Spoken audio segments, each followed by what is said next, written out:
Hello, everyone. Welcome to the Purpose Tuned podcast. The goal of the show is to create valuable content to broaden your knowledge, inspire you to act, and get you in the right mindset so you can apply it in your own life to drive impact, generate meaning, and achieve your purpose. Now, today's guest is Dan Neitz. Dan is the founder of CORE, which is Latin for heart. Dan is a speaker, facilitator, and coach, and he essentially has one premise in his work. We are all in this life for a reason. Dan's background includes engineering, sales, psychology, and a near-death experience in 2015. Across an array of settings, Dan helps clients better realize the potential in themselves and their teams. Dan, thank you so much for hopping into this today's lovely show. And how are you doing today? Oh, I'm great. I appreciate you having me here. I'm looking forward to the conversation. Yeah, I am as well. Thank you so much. I'd love to tap into your work as well as your background, and even maybe perhaps have you share a bit of details about your near-death experience of 2015 that really sprung things to where they are now. And so, but before we go into that, how would you describe yourself? That's an interesting question. So will be turning 50 this year. So I would describe myself as middle-aged, but grateful actually for the aging process. It's been interesting to trade my physical faculties. Like I'm wearing reading glasses now. Metabolism is definitely slower. There's all those little things that you got to give back, but what you get is like this super integrating experience. I guess if you're looking for it, I don't know that it's guaranteed, but I'm now able to see so much more clearly since we're talking about purpose, like how all these different chapters in my life actually were what needed to be happening at the time, even though in the midst of it, you couldn't necessarily connect the dots in a purposeful way. So how would I describe myself? Humble, grateful, father of two, really grateful for that. Married as well. Yeah, and I think a student of life. I would say that is to kind of put a button or a bow on describe myself. Yeah. It's amazing. Thank you for sharing that. Yeah. So I know your work is on purpose and you help people, business leaders, really define what their purpose is and get them on this journey. And how does, well, first of all, how would you define purpose and how does it show up in your work? Yeah, so I sort of, from a vocabulary perspective, I don't actually often use the word purpose, though I love it and it's close to my heart. One of the ways I try and help us think differently about our purpose and make it a little bit more practical sometimes is I use the premise, we're all in life for a reason. And where I get to in saying that is like, if you think about it, right, we're doing a podcast today. There's a reason we're doing it. And there's a reason we're doing it on Zoom.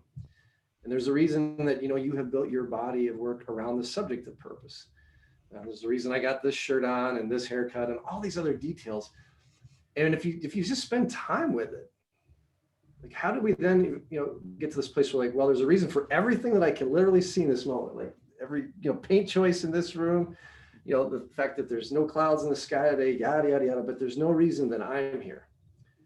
And, my journey has included, 20 plus years of selling, technical selling, master's in psych and a counseling background.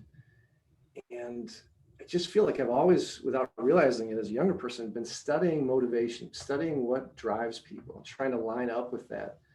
And the near death, which we'll talk about in a bit, I'm sure, was a big catalyst for really cementing that perspective. But I think we're all in life for a reason. And our purpose is to discover that reason. And what we discover as we begin to take our own purpose seriously is that we'll never really realize our purpose without serving others. And so purpose to me, the purpose of life is to realize the reason we're here.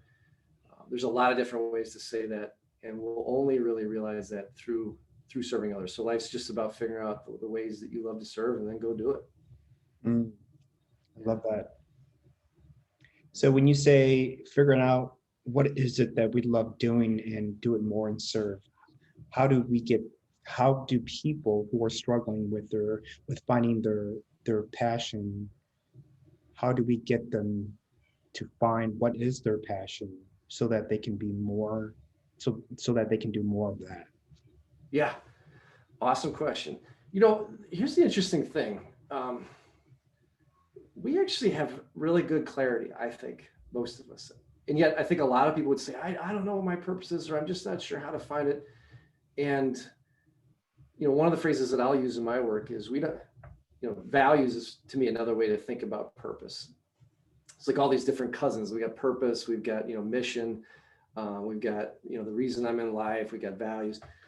But I say we don't choose our values. We surrender to them. We are already living our purpose to some degree. It's a matter of how conscious we are of it. And I'm reminded of the Declaration of Independence. The second sentence is, we hold these truths to be self-evident, which is an interesting invitation to consider, right? That we don't need term papers, or we don't need, some newscaster. We don't need anybody else to tell us when we feel alive. It's self-evident. We know it. And yet the big piece of life is moving from this place of taking the environment's opinion about what is purposeful, what everybody else thinks that we should be doing. That all seems very reasonable. And then over time, more successfully honoring what clearly feels good to us on the inside. I mean, that's a long journey, but that's, as we begin to take our own purpose more seriously, that's what we begin to figure out is like, wow, it doesn't matter what anybody else says. It's really about what is my truth? Where do I feel most alive? And all those things are self-evident. You just know. It's hard to trust it, but you know it. Mm-hmm. Yeah. So earlier you made a point about we don't choose our values, we're born with it. Is that correct? I think we come into life, like we can see people coming into life with temperament in their personalities. And I'll also just say, for the listener's sake, everything I'm sharing today and anytime I ever speak, it's always an invitation.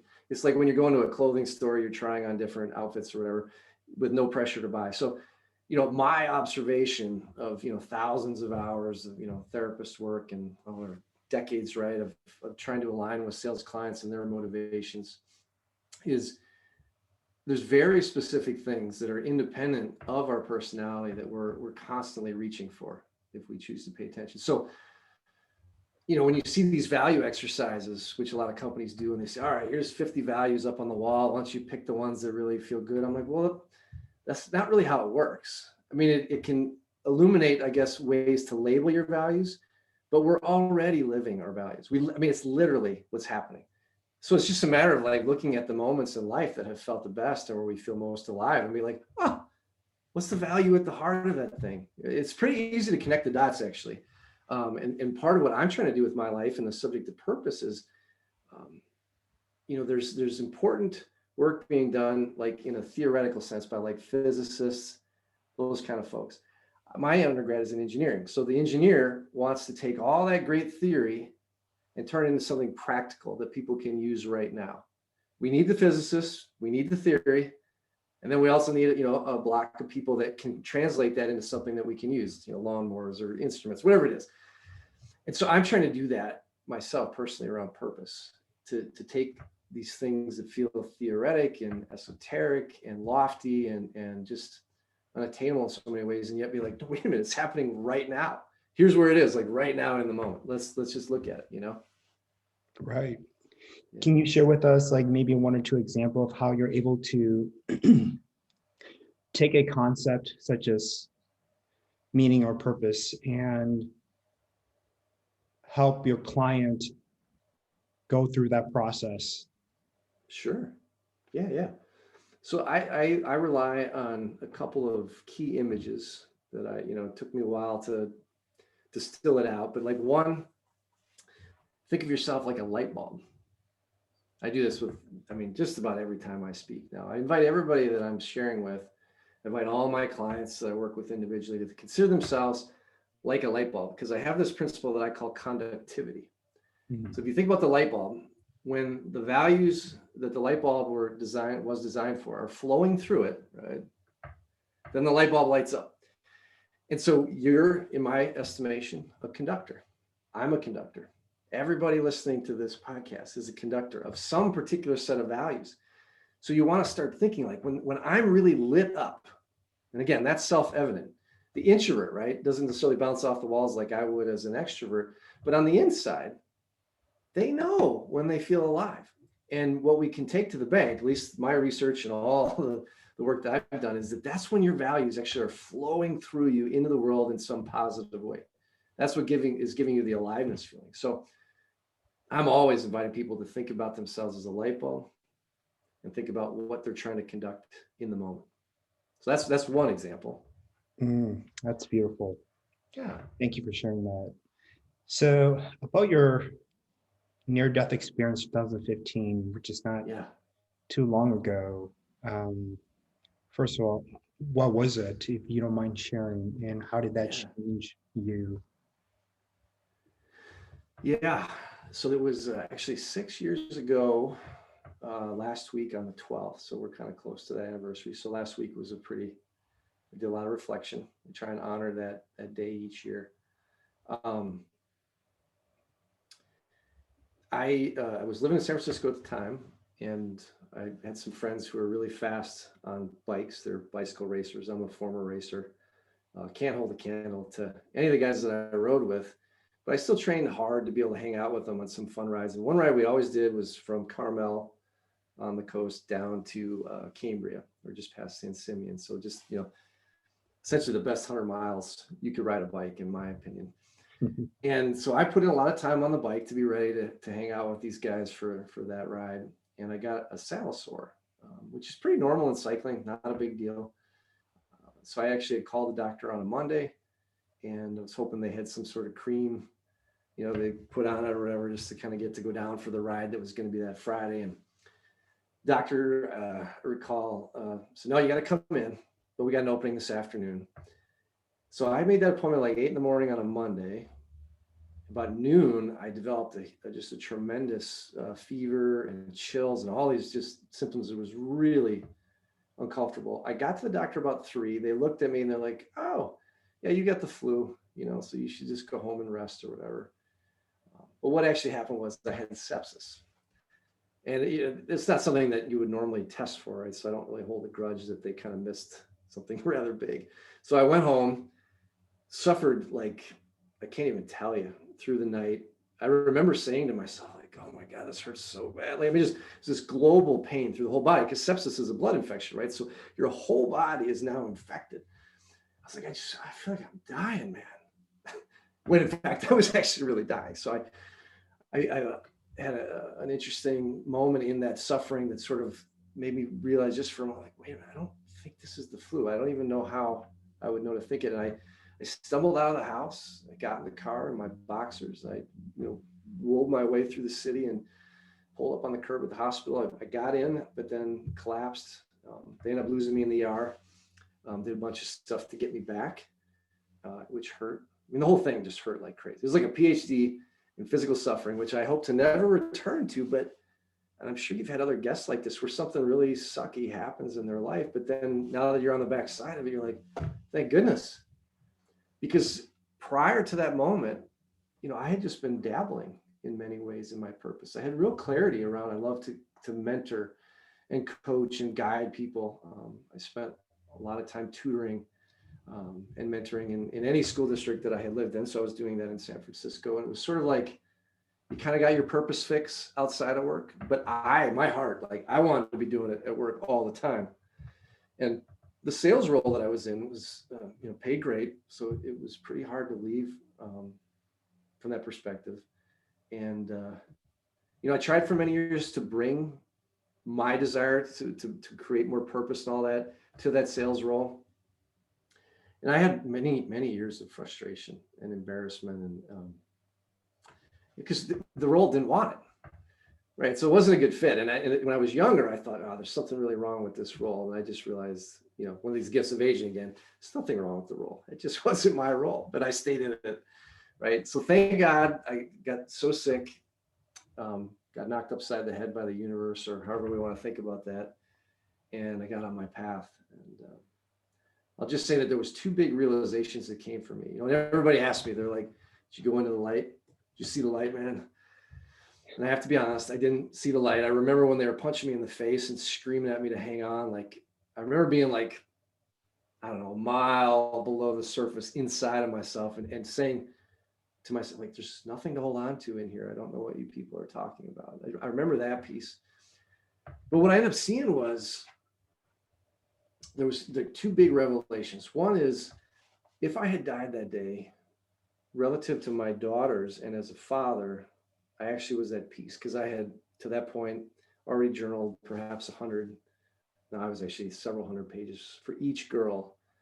As a sales guy, I'd been working out of my house for my entire career. So I had spent, all those early years together as much as I could. And so I would not have been happy, obviously, about dying, but I wouldn't have been like, oh my God, I didn't, right? That part was actually really good.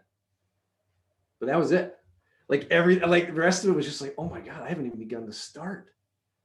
And it was an understanding where, as a younger person, you read about purpose. I read about purpose. I would think about these things. It all felt important. And yet, we've got our health, and we're like, I'll get to it. Nose down. I got to do this. I got to do that. We a lot of us do that. And so this moment, I was finally able to just be like, it doesn't matter. I don't care how much they want to keep paying me. I have got to get on this piece, and I'm glad that's where I'm at. Wow, that's such a powerful story. Thank you for sharing. Of course, I've had guests on my show that have been through very difficult situations. Some are near death, others are more personal struggles, and it's very eye-opening to have to think about your last day and what that looks like, and the regrets that we may have, right? And I think it was Les Brown, who's a motivational speaker, who said, if we're not on this earth every day living out our purpose and doing everything we can to fulfill our dreams,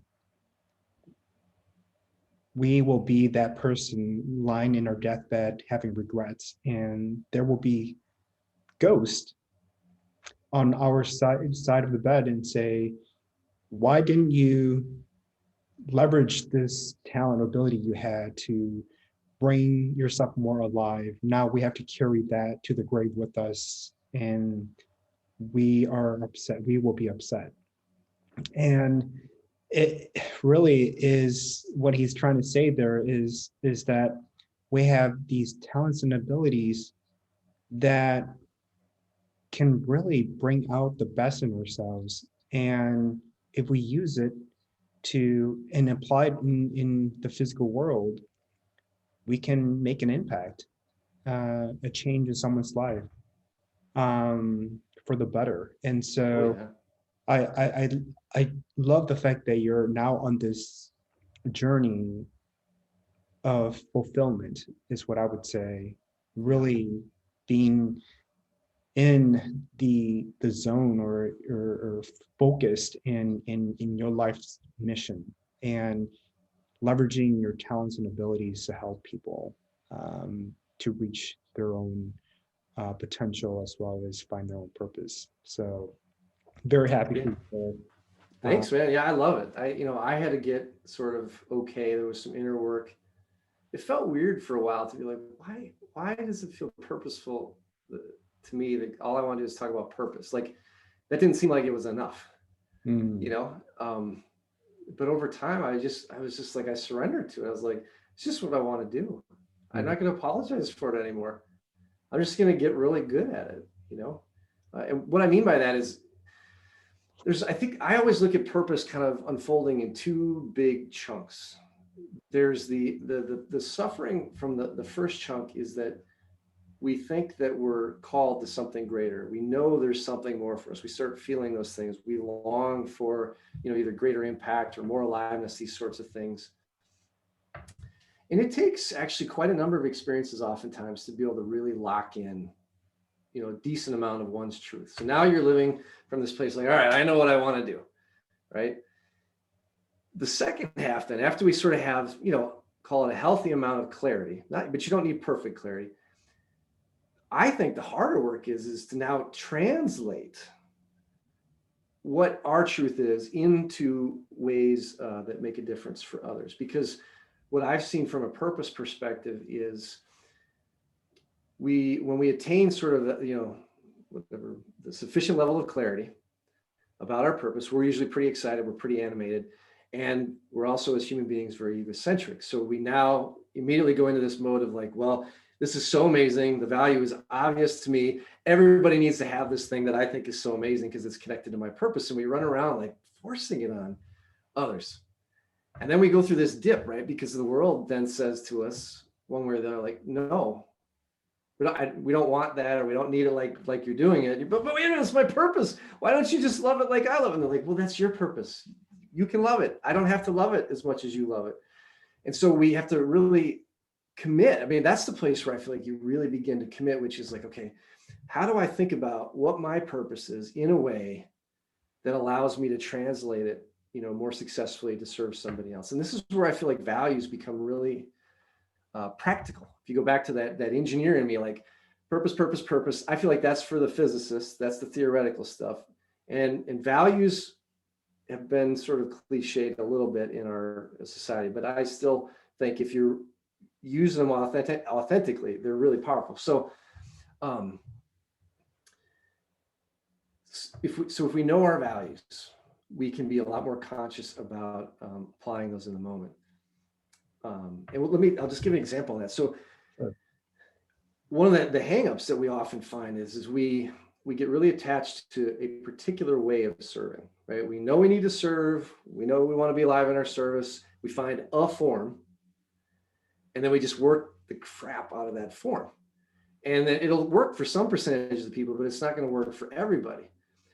And there's all kinds of advice that says, just niche down and, just accept, your slice of where you're purposeful, which I don't think is bad advice, but think of it this way. So picture like an iceberg, and what you see above the surface, is what's going on in the moment. So picture you're seeing somebody, give a hug to somebody else. So the hug is above the surface, but below the surface, there's our purpose is driving us, however we want to think of it, but let's use value. Let's say if below the surface, if we could know it, that hug is being driven by somebody's value around kindness, right? So if we don't have a sense of our purpose, we don't have a sense of our values, we're going to just run around hugging everybody because we're really attached to that one way of doing it. And there's something about that one way of doing it that feels really good. So I'm going to be the world's biggest hugger, and I'm just going to hug everybody else, right? And we come marching into work one day. Maybe our manager's like, whoa, what's going on here, right? This is an HR problem brewing pretty fast. So you call the individual in, you say, what's going on? Well, I just love this hugging. It's so cool. It's so great. But this manager, let's just say, has an idea how to listen for that value. And they ask a couple more questions of this person who's just so excited about hugging. And they say, it sounds like it's kindness that's really at the heart of this hugging for you. And this hugger goes, that's exactly it. That's right. It is kindness. So now this manager, we're sort of kind of got a little leadership lesson here, can say, let me ask you something. You think it would be kind to hug somebody, right, that's got a history of abuse or some sort of trauma, doesn't want to be touched? Right? So now the hugger, because you brought them, to a greater sense of their own purpose, their own values, they go, oh, no, that wouldn't be kind. And they have this momentary deflation because they're like, but I'm the hugger. But then you just say to them, well, now that you know it's kindness, right, is a hug the only way to express kindness? And they're like, well, no, right. What can you do? I could buy them lunch. I could hold the door. I could get them a card. I could do this, take them to a show. So there's all this freedom that opens up, in my opinion, the greater we can know our purpose. So part of my excitement for being with you here today is I love what you're doing. I love what you're sharing, because the more we understand it, the more we can distill it down into a universal sense, the more freedom we have. Mhm. So stage one is like, I know I love to hug. I love to hug. Well, then what do you do when COVID comes along? How do you do your purpose if you think you're the hugger and COVID's here and you can't hug anybody? What COVID has done for you, the gift of it is it's forced you to think more deeply about why that hug matters so much. What's the reason that hug's so important? So that you can get to kindness, so that now you can practice kindness across an array of settings, not just when somebody wants a hug. Right. And that's where I really feel like the deeper work is in translating, Mhm. right? To know that kindness is driving me, as an example. And then how do I convert that into either a hug, or a gift card or some other gesture that actually serves the other person? It's not just that I like doing it. Mhm. Imagine getting a hug from somebody that's very alive in the hug and you don't want the hug. That's not serving. So anyway, I talk a long time. I'll be quiet. Well, I love that example. Thank you for sharing it. You bring up some really good points. I think one I want to touch on is self-awareness and the ability to read people. And for me, I have a psychology background, so and I've been working in the space of HR for quite some time, so I know how to read people accurately. But for someone who doesn't have that training and experience, and they're just going out hugging people, like how do you get people to develop the self-awareness, one, and then two, the ability to read people so that they don't offend them? So in the example that you gave, this person's value is kindness, and he or she shows it by hugging people. Like Right. there's definitely some lack of awareness there. And so how do you get people to increase their self-awareness and also um, equip them with the ability to read people or understand them before applying some sort of value? Yeah. Yeah. Well, the truth is, or my view of the truth is that, the hugger, right, is going to have to go through the bumpy chapter of, hugging people to the point where they're like, we don't, please stop it. Mhm. And then they're going to like be upset, for some period of time. They're going to feel resentment. They'll probably give away their sense of purpose for a while, right? Because the environment said, oh, we don't like that. Mhm. But the thing is that desire for kindness is still in their heart, even if the world says, don't hug me. And it's going to keep pushing on them from the inside. And so I don't feel like it's pretty rare that we can anybody really proactively give somebody advice on that. But when they're in the suffering of, I feel driven to hug people, and I just don't understand why I'm not being received for the love that's in my heart when I do this. Like in that like frustration, then there's an openness to begin to help them see differently. Mhm. Um, but like this Les Brown that you referred to earlier, who I think is pretty awesome. One of the things I think has been interesting about life is that when he says, I feel like the quote you shared was something to the effect of like, there's this caffeinated, extroverted, like you're just cranking, you're making the most of the day. And then that's what purpose looks like. And I'm like, wow, I think it does for extroverts, or at least some extroverts, but that's not how it looks for everybody. And it's in our suffering and our struggles, which in the moment oftentimes look anything but purposeful, that we're actually building our authority for purpose. So I wouldn't want anybody on this show to feel like, if I'm not just on stage and all lit up like all the time, like I'm doing something wrong. I feel like it's where we fall down and where we choose to get back up that we can now begin to witness, what that struggle was like. And it's in witnessing oftentimes that we do our best serving, Mm. right? It's in the, I got to tell everybody, man, it's been hard as hell to get a sense of what my purpose is, or it took me forever to figure out that it wasn't the hug, it was the kindness. Like it's that when you share that with people, you're really serving, you're waking them up to what the real journey looks like, Mhm. so I think what I've seen in my life is I can tell you when I was 20 or 30, I would have thought I was off my purpose. I would have thought in some of the different chapters that I wasn't doing a good job, I wasn't tracking. But now that I'm 50, I'm like, I was exactly where I was supposed to be. I was in some yucky stuff, but it was actually part of my training. It was part of my, my learning, my education. And Mhm. I couldn't imagine being here today without those struggles. Right. Um, So like I'll just say I use sailing. Not that I'm a sailor, but I use the metaphor of tacking. So I have some friends who are sailors, and they illuminated for me that, when you're trying to go into the wind in a sailboat, you have to kind of go back and forth like this zigzag. So if you're watching a boat from the shore and you don't know what tacking is, you think, well, they're drunk or something, right? Like they were going that way, now they're going this way, now they're going that. And we do that in our life. We have this tacking. And when we're younger, we haven't tacked quite enough times to be able to see what that center line is that we're really going back and forth across. And so some of those early tacks, we think, I'm failing, I'm a fool, I don't know why I did this, I don't know what the reason is.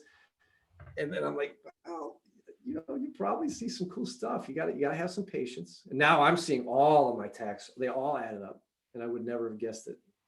So, if we got young people listening to this, there's aging isn't all bad. You get some cool stuff as it goes along.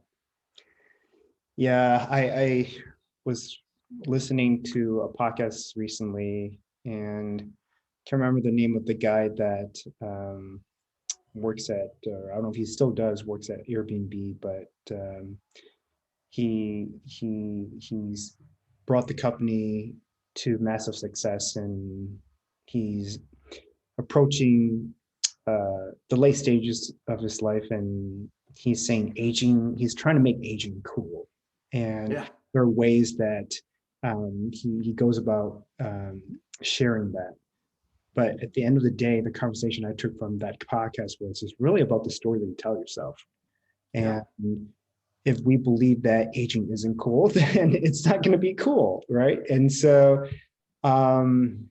it's I guess it goes back to the whole like self-awareness, like how can we live our authentic truth and tap into our North Star and be purposeful and driven in the areas of fulfillment and happiness by having more self-awareness. And I think part of what I'm hearing from you is reflection is a tool that we can use to think about our past experiences and how can we improve to be better. Also reflect on what are our interests and values and how does that tie into our purpose. And really realizing that everyone is unique in their own way and that what is purposeful for someone isn't purposeful for me. So again, going back to that notion that everybody is different and unique and special in their own right. And so is really getting the tools and the knowledge and even life experiences to really form a concept of meaning for ourselves, so that way we can really be on this journey to live out our most realness.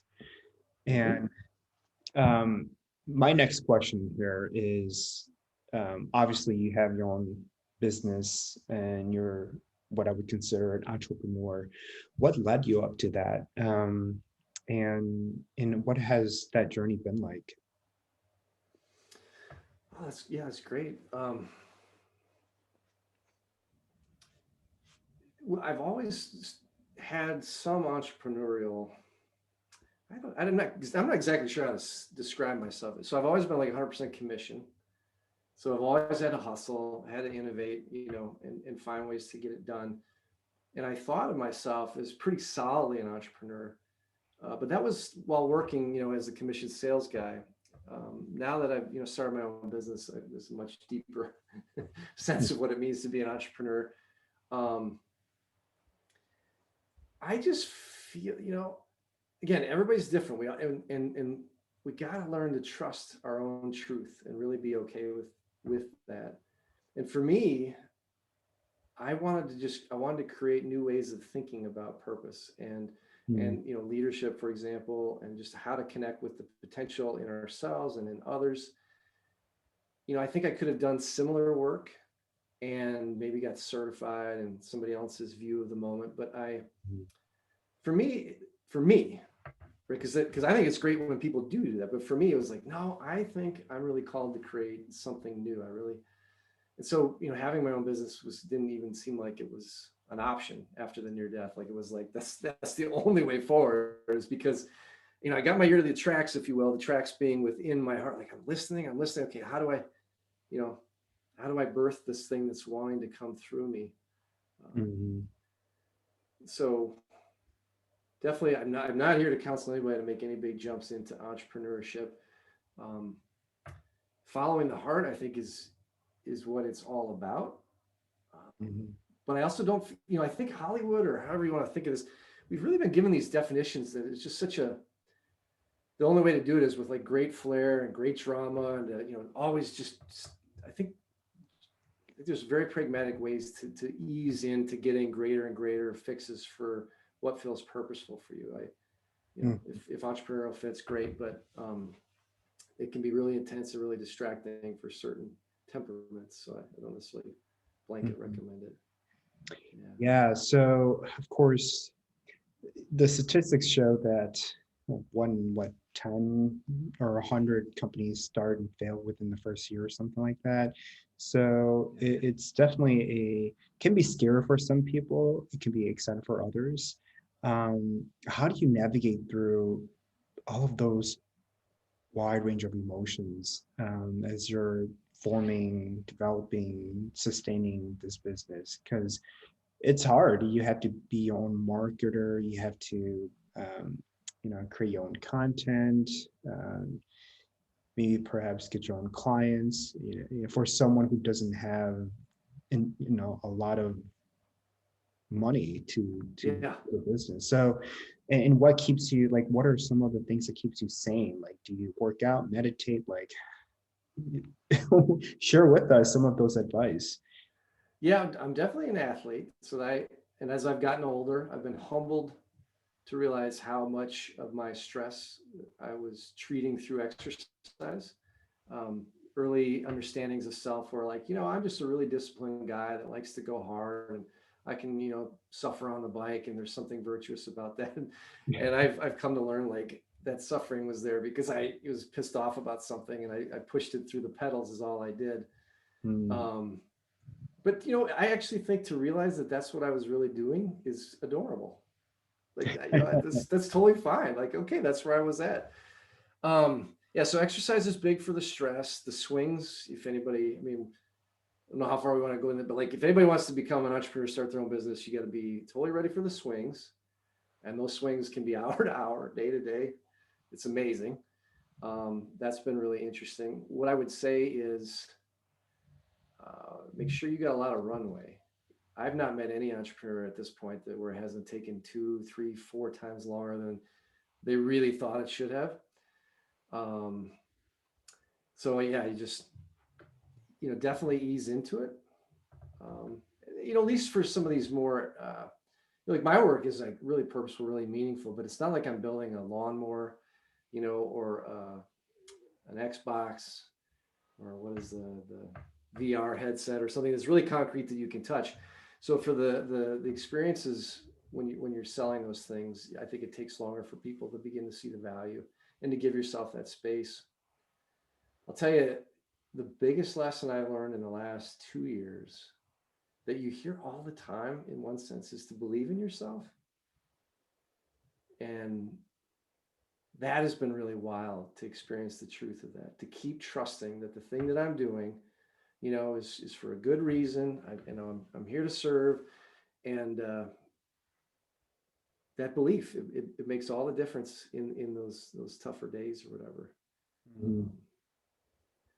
Maybe the other thing I'd say is like, it's funny, we want to build business. All these things that we're doing, this is the other thing that if you step back from it enough, everything's about purpose. Literally everything. I mean, every job we take, what we don't typically see is that our jobs are just vehicles for expressing our purpose. This podcast is a vehicle for expressing your purpose. Gardening is a way of doing it for somebody else, teaching for another, accounting. Like, I think we really, again, if we go back to that hug thing, one of the things that makes it so hard to realize ourselves is we're so attached to the form or the vehicle as opposed to the values or purpose that's wanting to come through that vehicle. And what's kind of interesting about the purpose journey is like, if you really start to track your purpose, what you end up finding is that life at a certain point looks nothing like you thought it would. And yet you'll say to yourself, and yet I'm exactly where I need to be. Like, I live in Minneapolis now. I can't say enough great things about the time we spent in San Francisco and what a paradise that was as a cyclist and all these different things. I thought I was going to be there forever, right? And I just got done saying, you got to make sure you got enough runway. So I said, well, this business I want to start probably is going to be harder to do with this cost structure of San Francisco. So let's go to a lower cost of living where I don't have to compromise on my vision. So we're now in the Midwest. Mm-hmm. And there's a small piece of my ego or just the joy of those hills in San Francisco that's like, I can't believe I'm in the Midwest. This doesn't look like anything that I would imagine for myself. And yet I'm exactly where I need to be. And I know it, mm-hmm. And so we have to, purpose in one way to think of it is like, it's this process of making whatever it is that wants to come through us more important than any particular way of it coming through us. It's saying the hug is great, but whatever it is that I'm trying to do through the hug is more important than doing it through the hug. Mm-hmm. I want to know what that thing is. And the more I can know what that thing is, then I'm not dependent on the hug, mm-hmm. And so this is why our journeys look different over time, is because we end up making our values or our purpose more important than maybe the first or second or third ways we think that they should be expressed. Mm-hmm. And there's a movie that I love to always cite, which is The Karate Kid, right? This is a classic movie for a lot of people. I don't know if folks still know about it anymore, but Daniel Caruso is this guy getting beat up. He sees Mr. Miyagi, the teacher, demonstrate some really amazing martial arts skills. And then he says, I want that, Mr. Miyagi, right? I want to do what you can do. So Mr. Miyagi's like, great. And then if we just take this moment and we think about, well, what do you think Daniel was picturing at that moment? Like, what's it going to be like to become the martial artist like Mr. Miyagi? And he's probably thinking, America's Next Best Ninja, or breaking some boards or whatever, the really cool, sexy stuff. And here he's painting a fence, he's waxing cars. And what I love about that movie is when we start to make that point within us, this vision within us, this purpose part of ourselves more important than any particular way, it ends up looking different than we would ever imagine. And the movie, I think, is successful because it's speaking to that truth, right? So Daniel, at the end of the movie, is the man that he wanted to be, or he was much closer to that version of himself. And the way he got there wouldn't look anything like he would have predicted, right? And I think the same is true for us as we follow our own, truth inside. Yeah, that's such a great point. Thank you for sharing that. I think what I'm getting from you is that we have to be adaptable to life and flexible.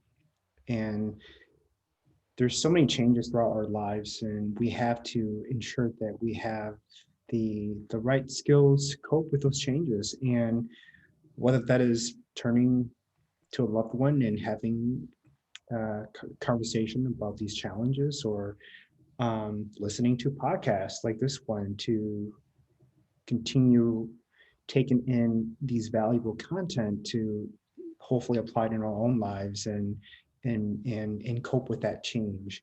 And so I love your just that point. We are about that time. What other advice would you give my listeners? All right. The thing that comes to mind is, I was introduced to you not too long ago by another person that you had on your show. And in my prep for today, I was noticing like you have a lot of shows, which I think is incredible. And I would invite anybody listening to this to just take a moment and just look on Spotify, look wherever, like, oh my gosh, Kong has done this. Something is really driving this guy. I mean, it's obvious, right? Why would you create all these shows, right, if there wasn't a reason? And so I think one of the gifts that you bring to the world is this clear demonstration that something is wanting to come through you into this world for the sake of others. It's centered on purpose. They each have their own thing. They don't have to be podcasters, but by virtue of all this catalog, this library, this body of work that you created, you're actually reinforcing your message by basically telling us, look at me, I'm doing it right now. This thing is driving me. I'm going to do you're going to do another one next week. You'll find another guest, so just to be curious about their own drivenness, not driven in like a type A perspective, but what are the patterns for you? What are you always doing? And one of the questions I love to ask is like, if friends and family are here, what would they say you're always doing? And typically we get, kind of chastised by friends and family for our patterns. But whenever we're always doing something, I see that as a value wanting to come through in the moment, right? So our alwaysness is a great clue. Our aliveness is a great thing to unpack. If you start to inventory experiences that have felt really good for you, like this mentorship or this work role or just whatever, this weekend somewhere with a group of people, whatever the things that have felt best for you, make a list of them and then go back with this iceberg kind of mindset and be like, all right, whatever I'm listing is above the surface and there's something going on below the surface. And the thing that I know right now connects all these is that all these experiences felt good. We can at least lock that in, but begin to be curious. Because you'll probably find like there's connection or something like that. Or maybe you're teaching in all of these things as part of your example. You begin to see the pattern to where now the particulars aren't so distracting, right? Everything looks different above the surface, but when you start really looking at below the surface in that iceberg metaphor, you're like, oh my God, I'm doing this over and over and over again. It just looks a little different each time. And it's important to be able to see the pattern. So purpose to me, as we start to wrap here, is totally about patterns. They are symbiotic. Our patterns will lead us to our purpose. I love that. Thank you for sharing. Dan, where can people find you in your work should they choose to connect with you? Yeah. LinkedIn, it's a great place. So you can just look me up on LinkedIn, last name Neitz. My business is Core, that's Latin for heart, and the URL for my website is www.workthecore, no E, it's not your abs, .com. So workthecore.com. And if anybody has a question or wants to just connect, I do classes, I do individual coaching, I speak for teams and businesses, and I'm very alive in this subject. This is all I do is think about these things all day long. That's great. Yeah, you're definitely a purpose-driven person. And of course, the show is really producing content to get people to talk about these things on a regular basis. And oftentimes they can be deep and meaningful and impactful. But I want to be able to bring it out so that people can really have it as a daily discussion. And our time on earth here is short, and we have to realize that there's a lot of gifts we have created by our creator. You call it God, the universe, Allah. We have to leverage these gifts and bring it out to the world. And with that, I want to thank you for your existence and sharing your gifts with us and your knowledge and wisdom. It's been such a pleasure having you on this podcast, talking about purpose and meaning and how that shows up in your life. So thank you for all that you do. Thanks, Colin. This has been fun. I really appreciate the chance to share here. Awesome.